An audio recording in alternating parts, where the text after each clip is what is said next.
Alors, ici au Cameroun, siège de la BEAC, le petit immeuble, alors le grand immeuble qui est juste derrière moi, les opinions publiques ne se rendent pas encore compte, mais il y a actuellement une grande guerre internationale entre les grandes puissances économiques et qui ne manquera pas d'impacter la région et par conséquent des pays comme le Cameroun.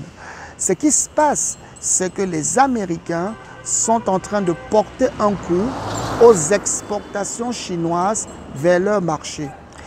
Et il faut dire que l'Afrique, qui est l'un des fournisseurs de la Chine en matières premières, pourrait être impactée parce que si les exportations chinoises baissent, elle n'aura plus besoin d'importer beaucoup de matières premières parce que son industrie va connaître un ralentissement. C'est ce qu'on a semblé observer au cours du premier trimestre 2019. Les échanges commerciaux entre la Chine et l'Afrique ont augmenté d'environ 6%, mais il y a un chiffre qui est caché, c'est que les ventes de la Chine sur l'Afrique ont grandement augmenté de pratiquement 4-6%, tandis que les ventes de l'Afrique